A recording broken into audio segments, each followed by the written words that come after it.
अस्सलाम वालेकुम। तहरीक इंसाफ को, पूरे के पूरे पाकिस्तान को मुबारक।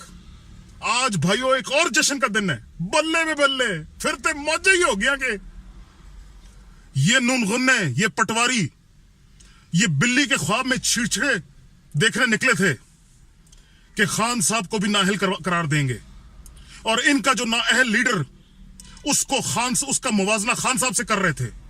ये हो ही नहीं सकता कि खान साहब इस मुल्क का फूटी कौड़ी भी चोरी कर सके। खान साहब ने अपनी तमाम जिंदगी, अपने तमाम कैरियर में इस मुल्क को सिर्फ दिया है, इस मुल्क की फिक्र की है। ये हो नहीं सकता था कि खान साहब को नाअहल किया जाए। अल्हम्दुलिल्लाह, सुप्रीम कोर्ट जिंदाबाद। तहरीक इंसाफ के भाइयों, पूरे पाकिस्तान को मुबारक है मेरी तरफ से। जिन बेसिस पे इन्होंने खान साहब को नाअहल करवाने की कोशिश की, ख्वाब देखा, वो अल्हम्दुलिल्लाह हम तो पहले से ही जानते थे कि इंशाअल्लाह खान साहब इसमें सुरखरू होगा, लेकिन आज इनके मुंह में भी इन्होंने खुद कालक मली है। याद रखना भाइयों, इस मुल्क की अगर कोई वाहिद उम्मीद है तो वो इमरान खान है।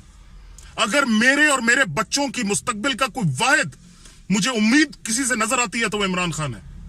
इमरान खान का साथ दो, इमरान खान का साथ दो, और मौका दो उसको इस मुल्क की भागदौड़ संभालने का, ताकि हम एक नया पाकिस्तान बनाएं, एक ऐसा पाकिस्तान जिसकी दुनिया इज्जत करे, एक ऐसा पाकिस्तान जिसमें मेरे और मेरे बच्चों को उनके बुनियादी हुकूक मुयस्सर हों, गरीब को उसका हक मिले, इंसाफ मिले। और ये सिर्फ और सिर्फ इमरान खान दिला सकता है। ये नाअहल टट्टू जो हमें, जिनको 70 साल से अपने सर पे हम बिठा के बैठे हैं, ये सिर्फ हमें तबाही के अलावा और कुछ भी नहीं दे सकते।